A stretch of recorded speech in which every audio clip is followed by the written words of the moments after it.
Thanks, Pina, for arranging this. Actually, this is a project that just finished data collection. So most of the analysis was really freshly baked and about half them done. So there's some data that actually will not be reported, even though we have the data right now. So the title is When Hearing Fades, Exploring the Collective Roots of Communication Difficulties in Older Adults. And this is a project and supported by a group of really brilliant assistants. Monisha, she's a really experienced ST with 20 years of experience. She helped coding most of the oral sample laters.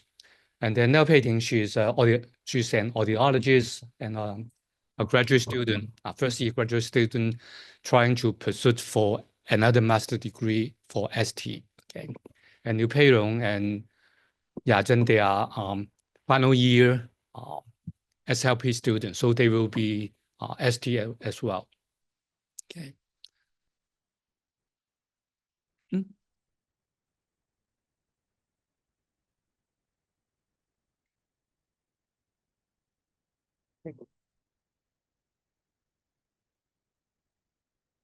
It's not okay.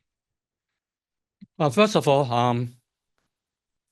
probably my colleagues as well as my friends would be surprised to see me doing research with elderly adults. Okay, but actually, there's a small window of my past research, probably 4 years time, a span of 4 years that I joined a group in the lab called Language Across the Lifespan Study. And I spent some time there. Most of the time I'm doing language sample analysis, looking at grammatical structures. So that would explain what probably the current perspective, looking at syntactic structures as well as working memory. Papina is here. Probably you would be interested to see we have a book chapter here. Let's see the pointer. This one, right? Ironing constraints at 80. So we look at ironing constraints. Okay. 80 means people at the 1980s. Okay. So it's a really based on formal analysis of grammar and kind of grammatical judgment. So probably this is the closest grammatical area to your current interest. Okay. Other than that, a lot of the analysis are based on syntactic structure or complexity, its relation to working memory. So basically, I start from that point. But now I'll try to widen the scope a little bit to hearing. Okay. One reason is quite obvious because I'm not affiliated to the Department of Audiology, speech language pathologist. So hearing is an important issue in our department. Okay. So this is the WHO data indicating that first of all, this is the data on aging, and it's quite alarming that, for example, in Taiwan, by year 2050, 40% of the population would be 65 and above. Okay, number one is Japan, 42%, and Taiwan 41, Hong Kong 40. Okay, so okay, so I think we are on the same boat, by facing aging population. Okay. And one of the key issue related to aging is hearing loss. Okay, or usually we call the presbycusis. Okay, natural aging. Okay, this is from Johns Hopkins Cochlear Implant Center. Okay, so when you get old, it's quite natural to have hearing loss. Okay, so the brown one, I think it's brown or orange one, is the mild hearing loss, and then it should be blue, but it's like green here. Then this is the percentage of moderate hearing loss. So starting from 50 to 59, 1 in 10, and if you are lucky enough to be 80 and above, actually it's 8 in 10, is quite unavoidable. Okay, and given that with our better health provision, so the average life expectation 85 and 86 in Hong Kong. Okay, so that means for that group, okay, most of them would have some degree of hearing loss. Okay, so this is the starting point of the whole issue, looking at language and aging. And the background is hearing loss is one of the important phenomena. And another related evidence is from WHO, as well as reported in the US. Aging would bring forward functional limitations that would include disabilities, hearing, seeing, remembering, dressing. I think dressing is a really, really serious, huge challenge. Okay, difficulty doing around along climbing stairs. Okay, and so you can see that hearing difficulties is by the 85 and about 35% report that they would have this kind of functional limitation. It's not just clinical recording that there's hearing loss, but they self-reported that they have that challenge. So actually, WHO proposed a scheme called ICOP, Integrated Care for Older People, which was published in 2010. And they identified 6 areas for improvement, okay? Like vitality, visual capacity, hearing capacity, cognitive capacity, psychological capacity, and then this is I think it's a motor. Okay. Now the ICOP approach is like this. When we get older, okay, these are intrinsic capacity. It will go down. Okay, it is quite unstoppable. Okay, and still we have this kind of expectation or needs, functionally speaking. So this is the functional activities to be performed. So visually they present a gap when we get old. Okay, so when we get old, actually we still need to perform quite a lot of functions in our daily lives. So even though there's a decline, okay, but comparing to the decline in our intrinsic capacity, okay, our capacity decline much faster. Okay, so the scheme is try to reduce this gap. Okay, so after reading these brochure, so I realized why Qin Shi Wang, Chun Qi Wang, okay, pursuing for the miracle drug. Okay, there's a gap. Okay, and whatever we can do, we try to bridge the gap. And this is actually the modern version, that we need to try to address the functional need of the elderly and try to reduce the gap. So this is the current approach. And this underlines the whole project, that we are trying to see what we can do from the perspective of complication. Okay.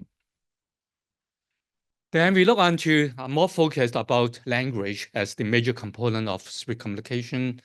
So these are not just stereotypes or stereotypical impression, but are research findings.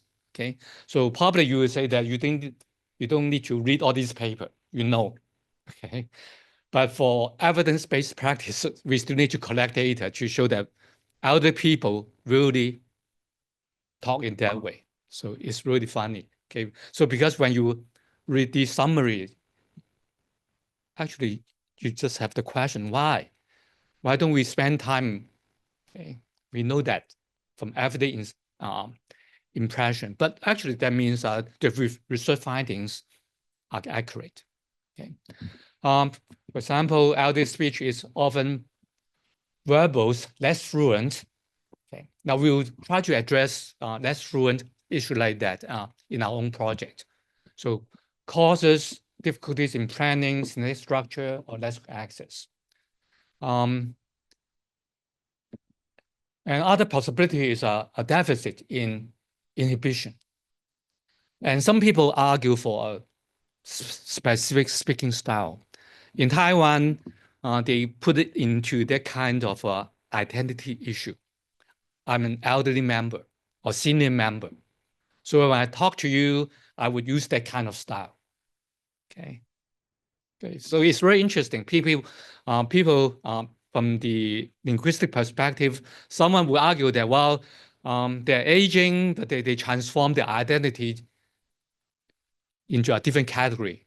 And so they need to talk in that way to show that they're the senior. Okay, really interesting approach. Okay, but the general cognitive approach would be that kind of cognitive functioning. Okay, speech rate. Okay, we know that is in experimental finding, speech rate reduction is really salient when performing multitasking job. For example, looking at something while talking, the rate would be affected. And then with hearing loss, speech clarity, the speech would be not that clear. Okay. And retrieval deficit, tip of the tongue. I think this tip of the tongue phenomenon is really common. Andy mentioned about go to give me that book. Okay, your boss will ask you to go and get that book to me. Okay, so this is the tip of the tongue phenomena. Okay, and for comprehension, the general finding is a decline in top-down predictive ability. They are not that good at using contextual information, and this is supported by neuroimaging studies. Okay, so when doing neuroimaging in understanding like a metaphor, then we found that they recruit less area in understanding a metaphor. That means they did not make good use of contextual information. Okay, so this is one key finding during the last 5 years that you can see neurologically that they are not that good at top-down, and their things are more locally processed. Okay. I will skip some of the other these literature review. So this is the model that I'm looking at. So to examine the relation between aging, hearing, and communication. So first of all, if you look at the components inside here, so aging will lead to hearing loss. So I'll talk about that. And they also lead to deficit in brain structure, other functioning. Okay. And directly they will affect other, for example, other like Parkinson's disease, other things. And hearing also would add to what being brought by aging to brain structure. Okay. And this would bring forward a heavier workload, so will lead to impaired cognitive functioning and would create a challenge in their communication needs and difficulties. Now, why we want to have hearing this factor in the working model? Because hearing care is one suggestion. Okay, it's not any medicine, but hearing care. Hearing care means the provision of hearing aids earlier. Okay, there are research findings so that if you provide hearing aids earlier, the decline of hearing loss would be more gradual. So it's something that definitely we know that we can have an effect. While other factors that would lead to healthy aging include try to think of how to maintain cognitive vitality. Now people promoting learning a second language when you get old, okay, but not playing mahjong because you have learned it already. Okay. Things new, right? Cognitive challenging but new. Okay, and avoiding dementia. Now people would, I think every day you can read some news about how to avoid dementia. Okay, avoid injury. Okay, this is the general caution. I think the reason is after injury that would restrict mobility, and a restriction in mobility has a really impact on different aspects. Maintaining physical mobility, sorry, there's typo, keeping socially engaged and active. Okay, especially for keeping socially engaged and active, communication is one of the key factors. So that's why we put this model with hearing. Hearing is something that we can interfere. But we don't know whether what kind of medicine or what kind of supplement can interfere the process of health in terms of physical health. So in the project I'm working on, we have a list of tasks. Okay, and because these are elderly people, the cognitive load or the cognitive demand have been minimized. It's not that challenging. Unlike children, okay, when elderly people say, no, I quit, and that's the end, right? Okay. There's no way you cohort them the candies, right, will not help. So this is wine, but no wine on campus. Okay. Now, so we look at these factors. Actually, chronological age is really simple measurement. We measure we screen using a really simple device to check the hearing loss. Instead of a full spectrum of screening, we just tap on 4 frequency, 500, 1, 2, 0.5, 1, 2, and 4K. Okay, this is a screening. But this kind of PTA stands for pure tone average for 4 bands of frequency. This approach has been promoted by Johns Hopkins in the US because this is faster. Okay, if you go through a full range of audiometry, then it will take at least half an hour. But for this 4-tone, it's just 5 minutes. Okay, and for cognitive loading, we have a backward digit span. Okay, so selectively we don't do the forward one. Okay, just keeping everything short, quick. Okay, so that they don't find it demanding. We have 3 different lexical tasks. One is on the provision of subordinate term, one on subordinate term, and then one on word to sound to word association. I'll explain these tasks later. And there's another commonly used task for cognitive function is a mini mental state evaluation, MMSE. This task is commonly used in the hospital for an evaluation of dementia. Okay, so we include this for that kind of comparison across clinical records. Okay, And then we have for language function, today we'll just report on sentence repetition task. Okay, but we have also asked them to read aloud a passage and also to tell a story. Because the data collection part was just finished in June. So all the data analysis was just conducted within last month. Okay. And then they were asked to do a self-rating questionnaire on their own needs and their difficulties. Okay.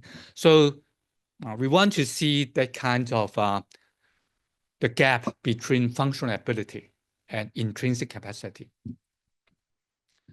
So this is the mini mental state examination questions. They have 30 points, really simple. Okay, this test usually is administered to people with dementia, sometimes with aphasia. Okay, so orientation asks what date is today, what day of the week is it, what year, what season. So you can see 1 to 10, that means for this part, there will be 10 points, okay, for orientation. And then for immediate recall for a ball, a teacup, a train, okay, ask them to repeat, okay. And this is the most challenging part, ask them to subtract 7 from 100. So the first one will be 97, 93, and then ask the participant to subtract it again. So you get 86 and then 79, okay? And we stop by 65, okay? Really interesting. Some graduate students failed after the second one. Probably they're too tired. They were too tired after reading a lot of journal articles. So they stopped by 79, okay? And then they would say something like a 73 or 75. Okay. This is the common one that you can see failure from young adults. Okay, and then a delay recall. Before the calculation, they were asked to repeat ball, teacup, and train. Then we asked them to recall it, a delay recall, and then show them a watch and ask them for naming a pencil, and then they just ask them to repeat a sentence that it's not colorless green idea, but it's like 白纸真正写黑字. Okay, well, it's grammatical, and you know what it means, but you don't know why somebody would say something like this, right? So there's no memory of such sentence. So ask them to repeat, and then following instruction, I'll ask them to close your eyes, and then take this paper with your left hand. Okay, if you detected the participant is a left-hander, then we ask them to take the paper with their right hand. Okay, so it's a kind of really following the instruction, but not by intuition. That when someone hand a piece of paper to you, then you use your best hand to do that, and write a complete sentence and copy this image. So this is the mini mental state examination. I think the people use in the allied health profession, actually, they're really familiar with this one. And then there's a 6-frame picture narrative task with this picture. Okay. Now, this picture actually we got from a project collaborate earlier it is from France. And we try to have a story that they haven't seen before.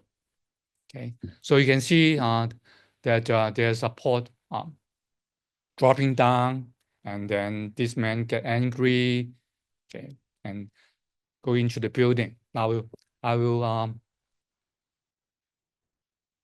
show you a clip. I need to get back to the point. Right.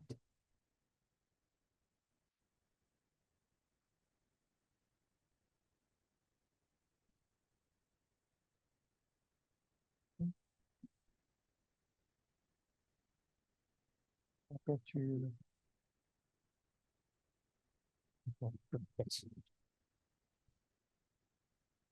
now, this is a story provided by a graduate student, so it's perfect. Okay, so you're not listening to the story of elderly people. 一位拿着拐杖的老人家被楼上2楼的花盆给砸到，他还带着一只小狗在路上走，然后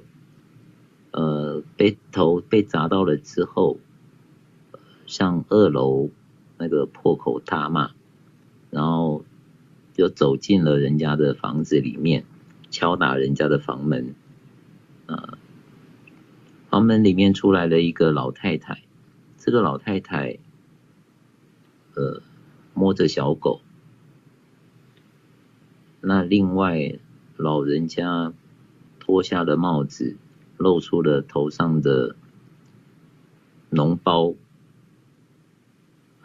老太太给了狗一只骨头，狗跑掉了。Now it's very interesting that many graduate students fail to have interpretation of the final picture. Okay, I think probably you know what happened, right? That is a kind of salute, right? But for elderly people, they don't even make sense of these actions. Okay, so it's really interesting to see that we are using a picture that a story that probably have more non-domestic elements. Okay, it's getting more challenging. Because I worry that they would just produce the same story regardless of age. So we try to have this challenging task. 看看下面的一位拿着拐杖的。Okay, here. Then this is the sentence repetition task. Now we deliberately using long sentences. With the shortest one is 16 syllables. Okay, 3 sentences in 16 syllables and 3 in 18 syllables. And 3 different word order. The first one is this one. 在公园里运动的男孩看到一只黑色的小狗。Okay, and then SOV with 把妈妈把她明天需要穿的衣服从衣柜拿出来。And then the 被 with OSV 爸爸昨天给他的白色茶杯被弟弟打破了。Okay, and after repeating the sentences, there's a comprehension check. Okay, so ask who saw the black puppy? What did mom take out from the wardrobe? What the younger brother break? To check whether they just imitate without really understanding the sentence. I'll give you some example. These are produced by repeated by other people. For the SVO, okay. 在公园里看到一只小狗。Okay. 在公园里看到一只小狗. That's what they can repeat. Okay.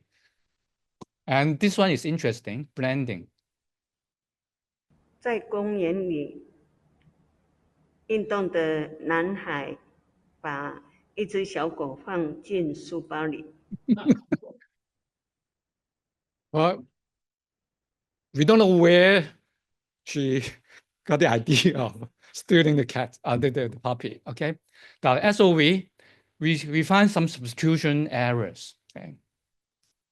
妈妈把今天要穿的衣服从衣柜拿出来。So 今天 today versus tomorrow. Okay.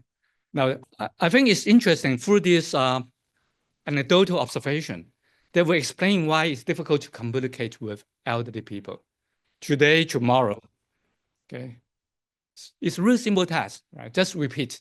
But then in the retrieval process, then they'll say today instead of tomorrow. Okay. And the past one is also really challenging. 爸爸昨天送的茶杯被弟弟打破了。So the clause 昨天送给他的 the whole clause was omitted. Okay. And then there's substitution. 爸爸送给他的咖啡，他打破了。Okay. Coffee instead of cup. Okay. Actually, this is really minor error. I will show you really interesting substitution. Okay. 在公园里看到在公一只园里爸爸小狗，送给他的爸爸咖啡，昨天妈妈把送的茶今天杯被弟弟 要穿的 Okay. Then another lexical access test is called the subordinate category test. So we tell them that well, 西瓜、面包、馒头、白米、米饭、牛奶我们都称为食物。Now tell me，唱歌、跳舞、打球、看电影、钓鱼，我们称它为什么？So it's a lexical access for subordinate term. And then 甜咸甜酸苦酸辣苦 okay together what's the term now this is actually quite common in second language acquisition looking for the category the depth of the vocabulary okay and then another one is to tell for example in 1 minute tell me all the animals that you know. And this is called a semantic fluency test. Okay. Because it involves semantic memory, it involves working memory. Because, for example, if I ask you to tell all the fruit that you know, so you start with apple, banana, orange. But then when the fourth name came forward, you want to check whether this name being produced or not. So you need to keep checking about what being produced in order to give a list. Okay, it's not writing, because writing you can have that written record to check. But for oral production, then these items have to be retained in your working memory. So this is a kind of semantic fluency test. And this test is also widely used when testing people with dementia. Okay, widely used in Taiwan as well as globally speaking. Okay. And people also look at the speed of the production, not just how many items that can be retrieved. Okay. Another one this we want to try is about from sound to word access. This is not commonly used, but it's a kind of experiment we want to see. So we asked them, participants, to try to tell me as many bisyllabic words as you can show me in 1 minute. Start with 人. Okay. So people will say 仁慈, 仁爱. Okay. And actually, this one is very, very challenging, even for healthy young adults. Okay. But this is one, because when we start, we want to have a more challenging task. And this one is really challenging. And then this is the read aloud passage. I think we are quite familiar if you study phonetics, correct?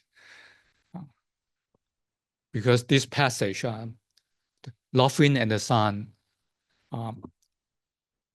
this passage is attached at the back of the IPA handbook, okay, with all the phonetic symbols transcribed. Okay, I'll show you that the fluent version probably is not that interesting. So I will show you that with a problem in speed and segmentation. 北风与太阳。有一天，北风和太阳争吵着谁比较厉害，他们都认为自己才是最强的。这时候，正好有一个穿着大衣的路人经过， sorry. 于是他们决定比。This is the fluent one. I took the wrong one. This one is the one with speed and segmentation problem. 有一天，北风和太阳争吵着谁比较厉害，他们都认为自己才是最强的。这时候，正好有一个穿着大衣的路人经过，也是他们决定比赛，看是谁能够让路人脱掉大于的。 Okay, you can see that if the printed form, the segmentation of printed form does not align with the structural segmentation. So like this one, 路人脱掉, right? But it's being cut off here. So they have problem. Okay. And this is another example of segmentation problem. 北风与太阳。有一天，北风和太阳争吵着谁比较厉害，他们都认为自己才是最强的。这时候，正好有一个穿着大衣的路人经过，于是他们决定比赛，看是谁能够让路人脱掉大衣的就是赢家。首先，北风用力地吹，但他吹得再用力，路人反而越抓紧衣服，北风只好放弃。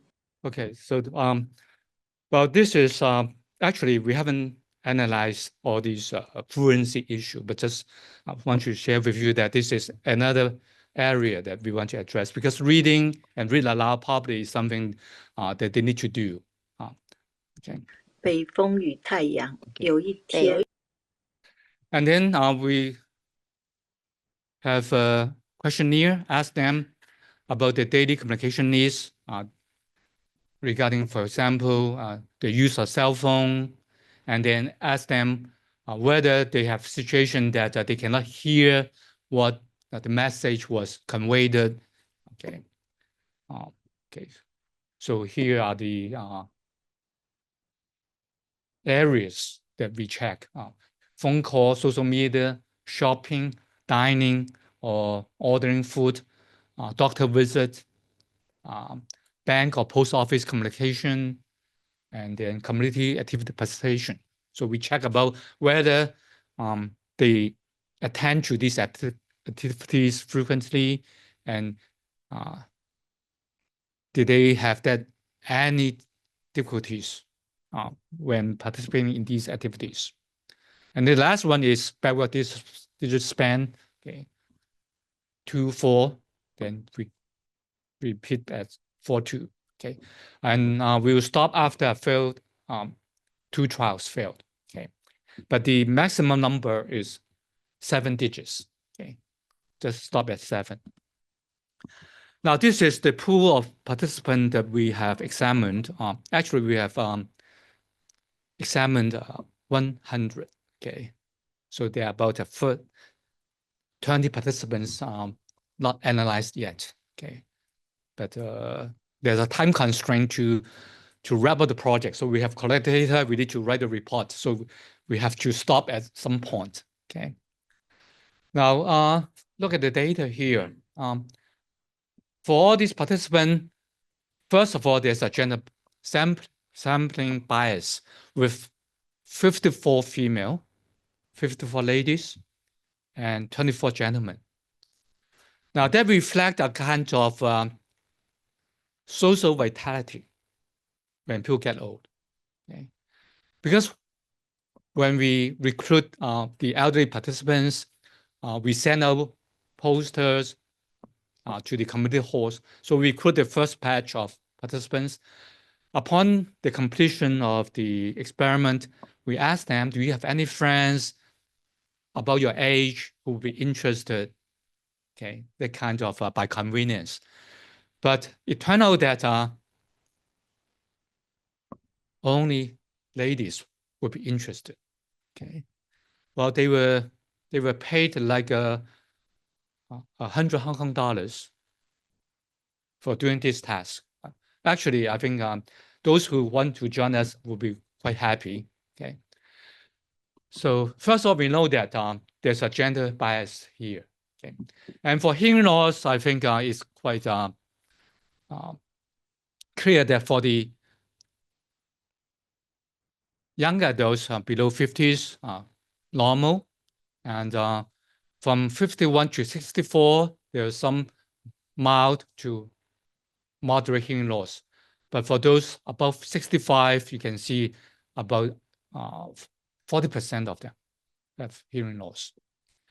Another issue that related to the sampling bias is about education. We can see that for those under 50s, they have junior college or college education. But for those above 65, some of them haven't finished primary school. I think it's actually a generation issue that people older than 65, quite often they don't have the chance to attend secondary school. So, and this is something that we need to address. I mean, this kind of sampling bias. For elderly people, where usually you find people that with an education of primary school or below. And because of that gender bias, then you can see that the age range, the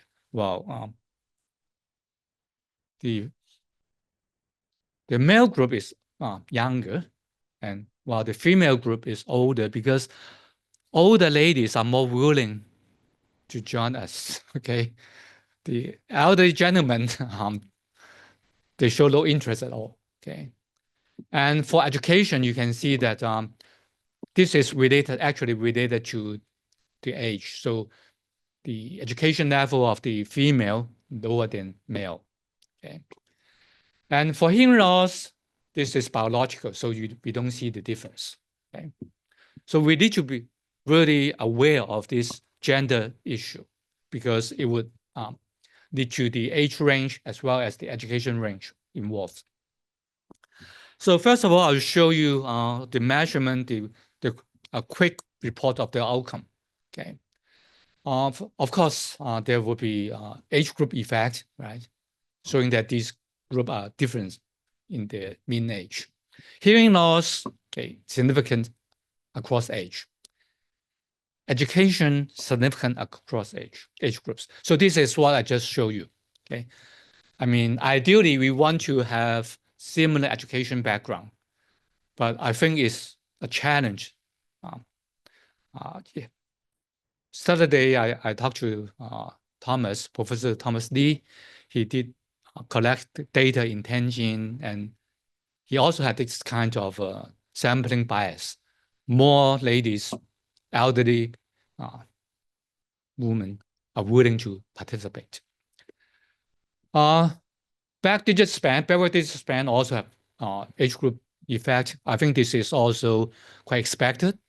For all the lexical tests, for the semantic fluency test, we also see a group effect. The mini mental state group effect, sentence repetition group effect. Read aloud test, we also see just in terms of percentage of characters read correct. Okay, it's also for questionnaire.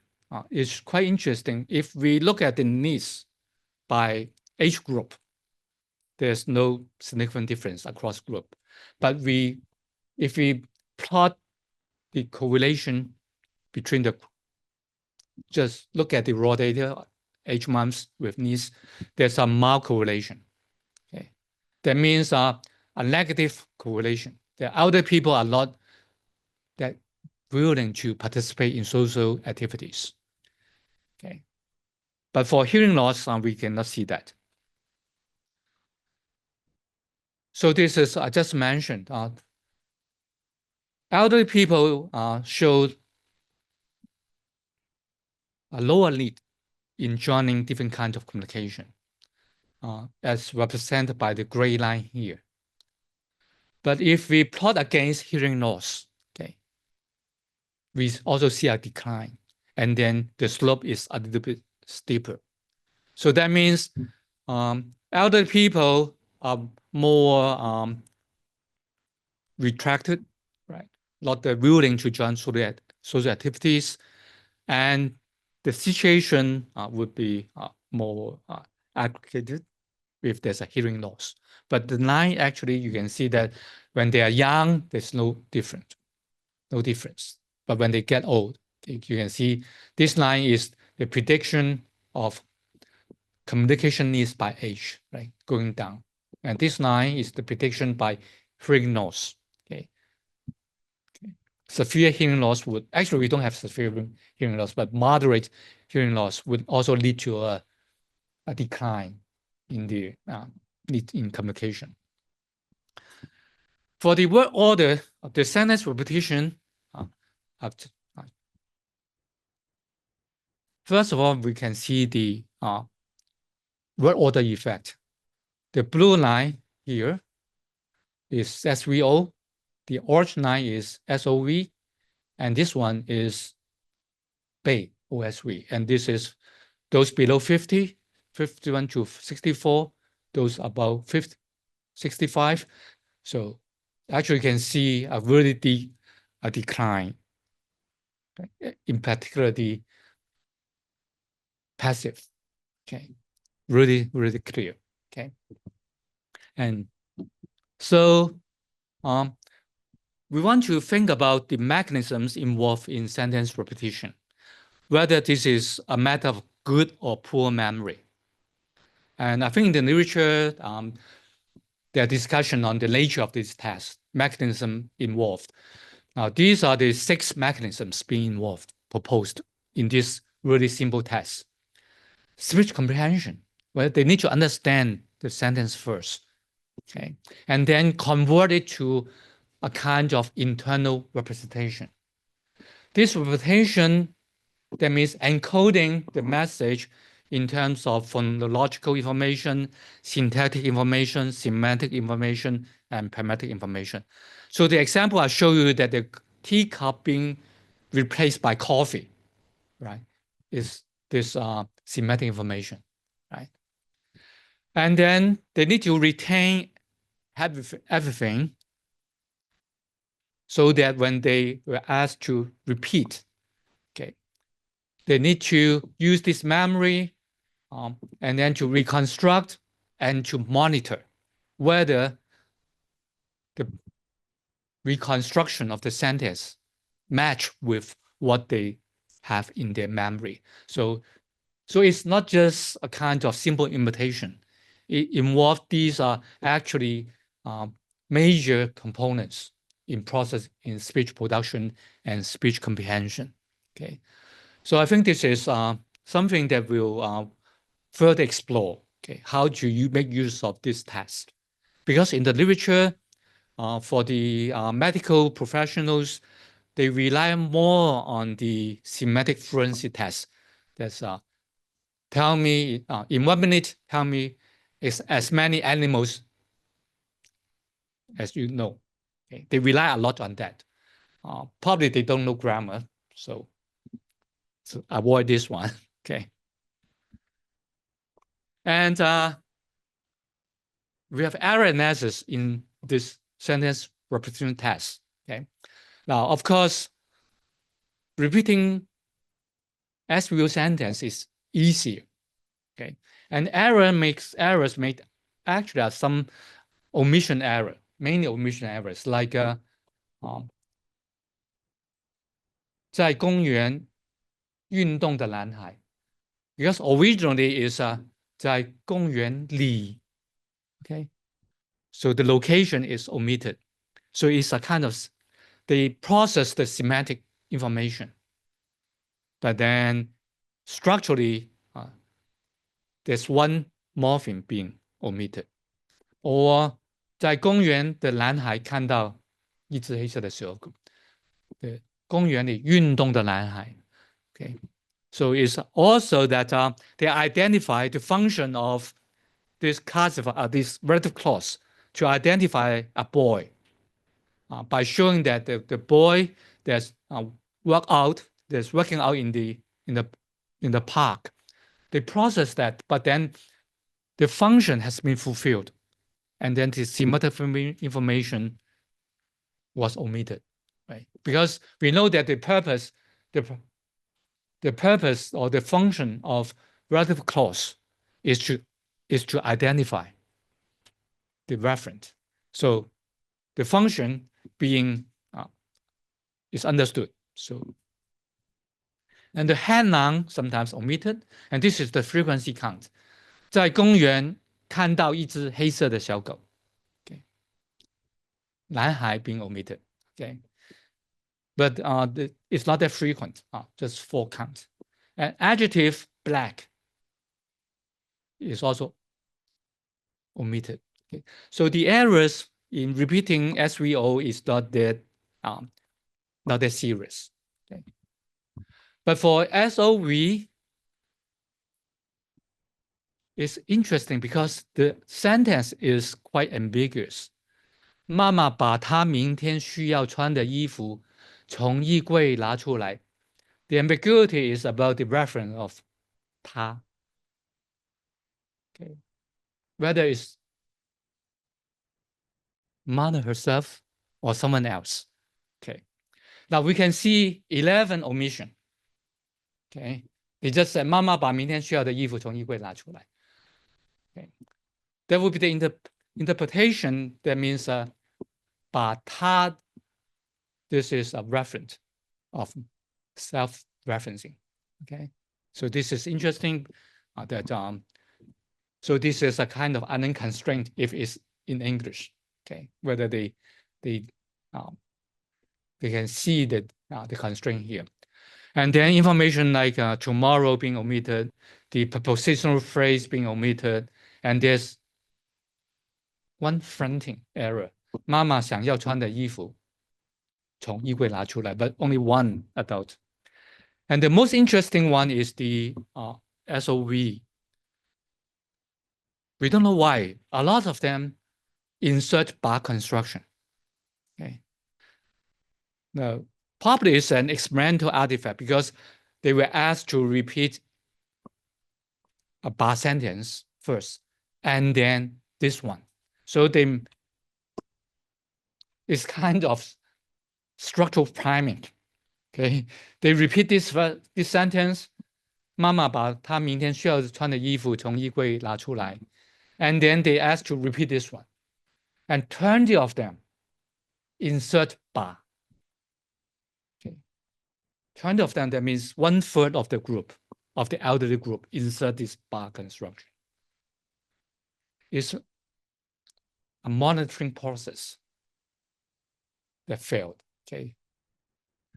So they would say, 爸爸把送给他的茶杯被弟弟打破了。I don't know whether it is grammatical or not.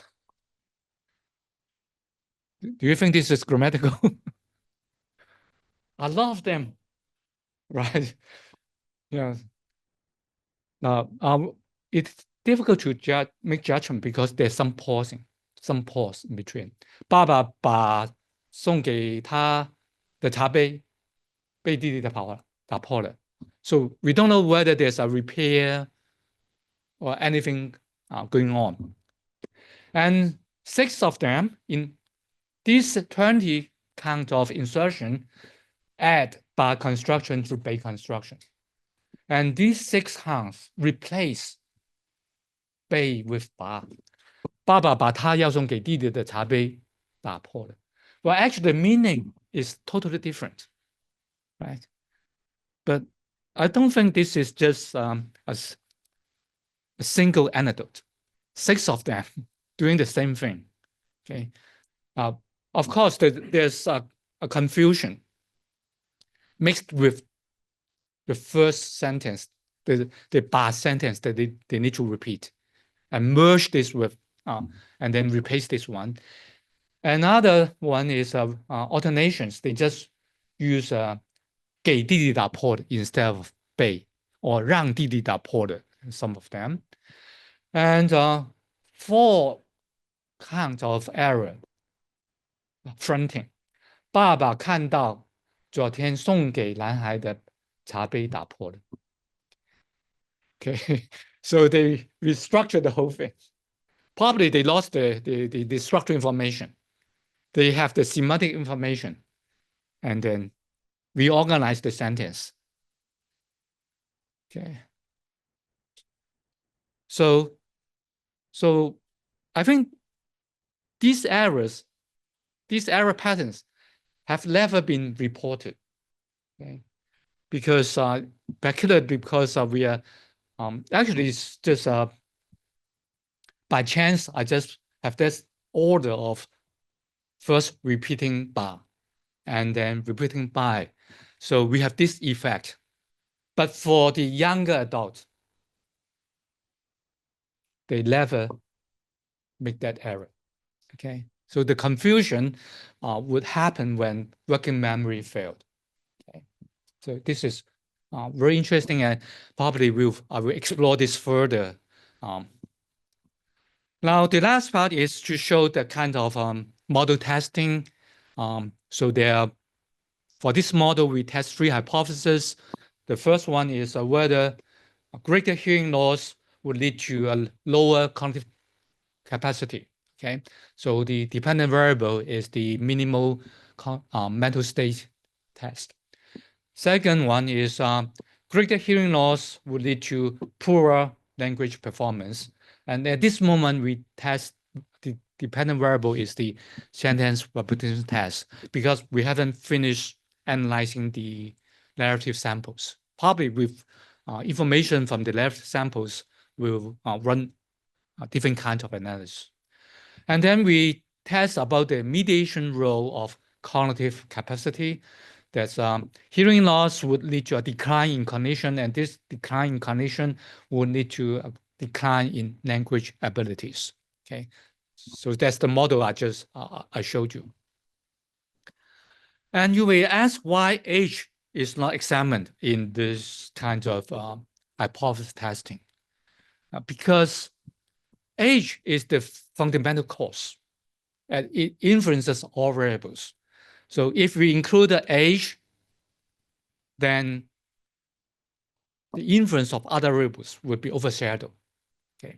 Because this is actually the drive, okay, of hearing loss. So if you examine the variable that drive hearing loss, okay, then you get the major effect from age. Actually, we find that kind of ultimate drive from age, okay? But as we try to see, if we see the factor, the role of hearing here, then the next, if we have a next project, I don't know whether we have a next project, then we'll try to see if hearing care would interfere this process and then change the decline or to reduce the slope. So that's why we don't test this age factor, because we want to start from hearing loss here. And the hearing care as an effective measure have been reported by several research teams in the US. Okay, so that's why we have this model. So this one will be real quick. Regression analysis, dependent variable is minimal mental state, as whether hearing loss would have the prediction. And you can see the R squared, that means the amount of variance accounted nearly 20%, okay? And so that means hearing loss predict a decline in capacity, low cognitive capacity. However, it's very interesting when we enter digit span into the equation, okay? There's low real gain. So for a test like minimal mental state test, working memory actually is not effective. And then the second hypothesis, greater hearing loss would predict sentence repetition, and we can see account for 16%, 15% of variance. And this is span, okay, at a small number of a small amount of variance, 3%, but it's not significant, okay? So it's quite different from the research that I participated 30 years ago, because at that time, digit span explained a lot of performance in this manipulation of synthetic structures. But for what you have been conducted at this moment, working memory did not have a role, okay? It's really interesting. And for the mediating role, hearing loss decline in cognition, then a decline in language skills. We entered, so we first examined the role of cognition. Cognition explained 14% of variance. Okay, and then we entered hearing loss in the second stage, 22%. So we can see a mild road here. Okay. So at this moment, I can just provide you an interim summary because we don't have the narrative data, we don't have the read aloud data. Okay, age as an ultimate contributor, I think we still find that. Okay, but we need to know that age and education emerge as the most robust predictors of cognitive and language outcomes when added to the regression models we test. Okay. Now, some people would interpret differently as a kind of cognitive reserve. People with high education, they read more. And then so when they were young, they have that kind of cognitive reserve to work against aging. Okay. So it depends on how you interpret the finding. Hearing loss was not a major predictor, okay, but we can find the effect because age is the major predictor. But if you want to see whether hearing care can do something, okay, then we know the age is working out, but there's no way to stop the clock, right? The clock is ticking every day, so we get old every day. Okay. The only thing we can do is here, at least for the people working in communication sciences, hearing is something that we can work on. And sentence repetition test revealed several possible trouble spots. And I think it paved ways for investigation of other synthetic structures. Okay, because passive is just one structure that show that if you have this kind of parallel pair of stimuli, one in bar construction, one in bay construction, then you may see the looking into the processing mechanism that are vulnerable in aging. Okay, so this is the ongoing work. We'll further analyze synthetic complexity in the laboratory tests as measured by MAPS-R that I actually shared with you Friday. We'll examine fluency in the laboratory test and the read aloud test, and then we'll evaluate the full model. And the last thing we have to deliver, because this is what I promised in the proposal. Okay, the outcome would lead to a screening test for detecting communication difficulties in healthy elderly people. Why? Because they don't bother about hearing loss. They would just say that I'm old, I know I have hearing loss, but my life is good enough. I don't want to go to hospital. Okay. But if we just ask them to repeat a few sentences, and we can tell them that you have problem in communication, and this repetition task can be performed by nurse or other healthcare professionals.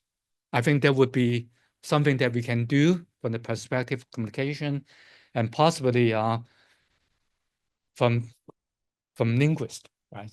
Because we know what sentences would create what challenges, okay? Like bar and bay, okay?